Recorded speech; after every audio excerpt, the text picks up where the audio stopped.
So I'm here with... Noah Goodwin. Nice to meet you, Noah.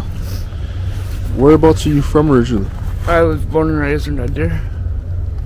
And it's kind of shitty here when you're homeless. How was your childhood growing up in Red Deer? Kind of rough. Like, I got beat up by my brother a lot. He was too insecure about himself to really, to admit it to my family that he was gay, and he called me gay my whole life. He beat me up a lot. Like, he made me feel like shit, even though he's the one that was too insecure about himself to say anything. And it's not like you're gonna judge him. It's not like you're gonna you are what you are, and you just gotta really admit it to the rest of us. Like, it's not gonna hurt us. It's more, and that's like, and then instead of traumatizing me for my whole life and making me feel like shit, I don't know. It's just, that's kind of how hard it was. And also, living here up on the streets, get cold and fucking hurts. Like, I've got fucking, what do you call it? What do you call it? Frostbite? Frostbitten, like, a lot. Like, I'm at risk of losing my fingers because of it. And every time you get frostbitten, your limbs will fall off, like, where you got frostbitten, right? That's how your body works. So, it sucks. And being on drugs and all that, it just hurts, and you're cold at night, and you just want somebody to hug and feel better, but sometimes you can't. It's hard to find people like that. How old are you? I'm 20. And how long have you been homeless for? About 2 years. What led you to be homeless? Well, my dad's a recovering addict, so he didn't want me living with him because of that.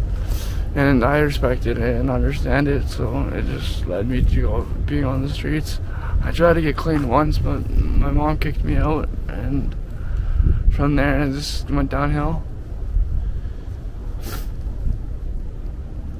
Can you describe what it's like being homeless in Red Deer?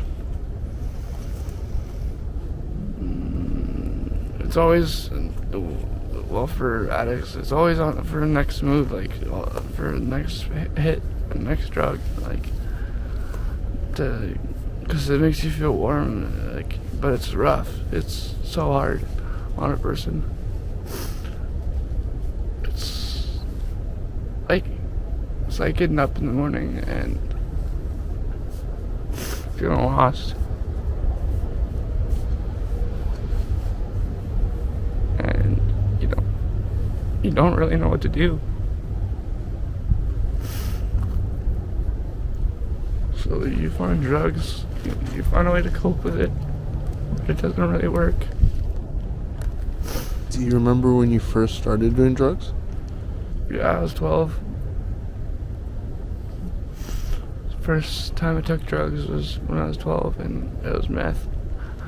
And it felt great. I could stay up for hours and do work, work as hard as I could. I did a lot of shit when I was a kid because, it helped me move, helped me do things. It was a reason to get up in the morning and work and, do shit to get it. And, you work hard. You work hard for it. And then having a girlfriend, it helped a lot more because, you have somebody to keep you warm. You have somebody that ensures that you're gonna be okay. What led you to trying drugs at 12? Just being around with my family, not with my family, but my second family that adopted me. I was around a lot more, and you kind of just, like, I think it was also the fact that my dad was doing drugs when I was a kid and he lied to me about it. It's the one thing I wanted was the truth, and I never got it. And it really sucked. Like, he would just fucking lie about it and say that he just wasn't there for, and I wasn't ready for it. And he was 57. He just finally got clean when I was 7. Like, I got a son myself. How old's your son? He's 4. Huh? I had him when I was 16. When's the last time that you've seen him?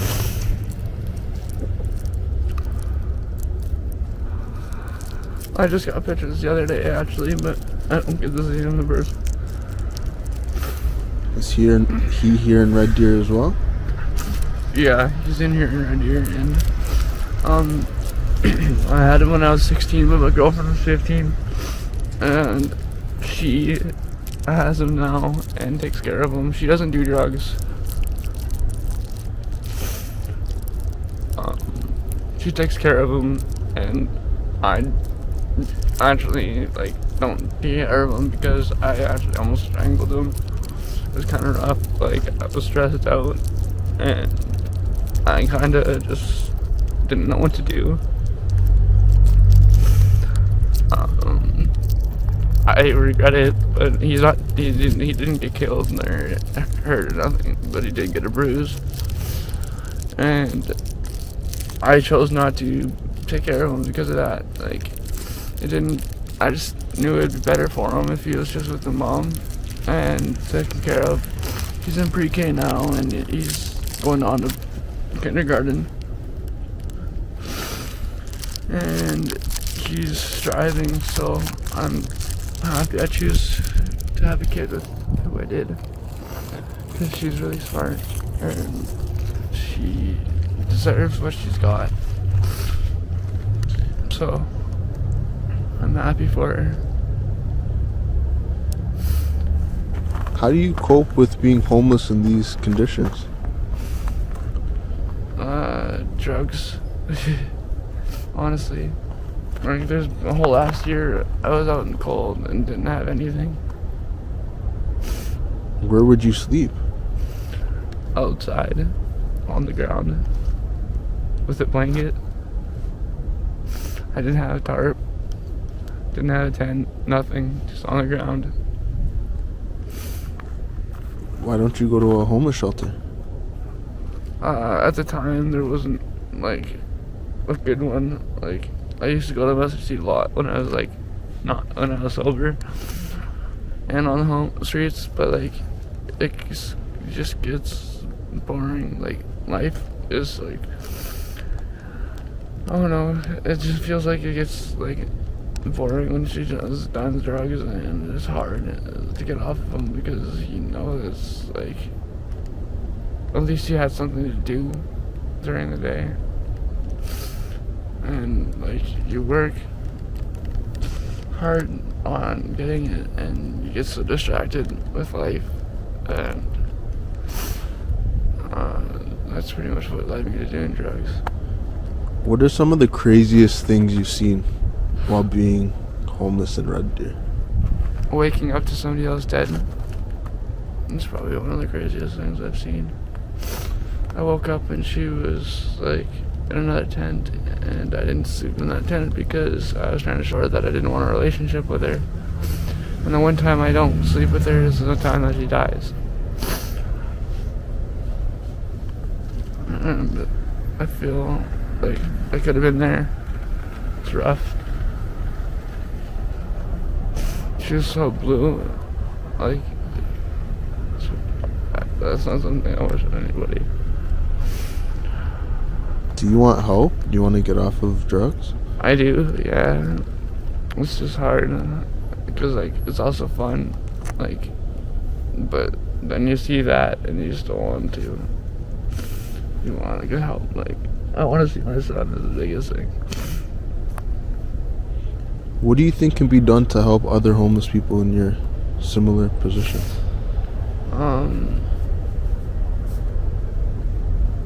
You could let them see their kids, because most people don't get to see their kids, and that's what kind of makes it worse, like a lot worse. I could see that seeing your kid at least once in a while, even if it's like visits with the other guardian and stuff like that, like it would help a lot more, I think, because like a lot of people have lost their kids and then they makes them go crazy. Like, I know it did for me. It's hard not seeing your kids.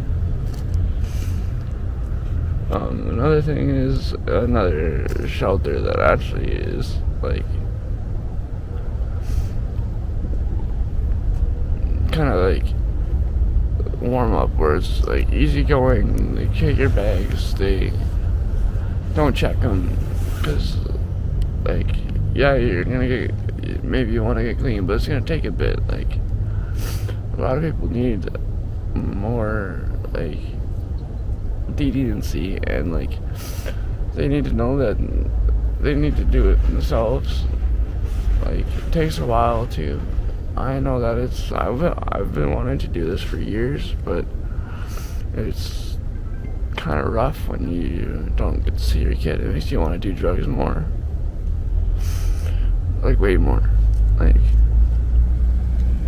and it's hard to save money when you have the drug addiction and you don't get very much money.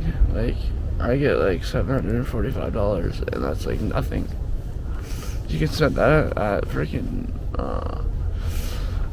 the grocery store. What drugs do you use?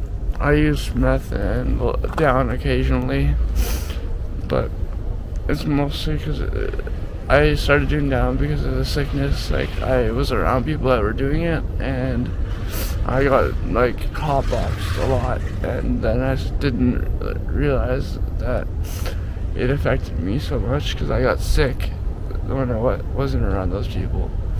So I started hanging around those people a lot more, and then I saw them doing it and realized, like, well, and then just, they kind of like were like, you want to hoot, you want to hoot, you want to hoot. So like, kind of peer pressure, but that's kind of what happened. Side was my own fault. Like, sorry, crystal meth was kind of like my own fault. Like, I was the one that chose to do it, and like I like the rush that they gave me, and it, like, made me want to move, get going, and like stay up, like in game all night. Like, that's what I used to do, is smoke meth and play games, and it was fun. Like, now it's just a constant battle. Thank you very much for your time. I appreciate it. No problem.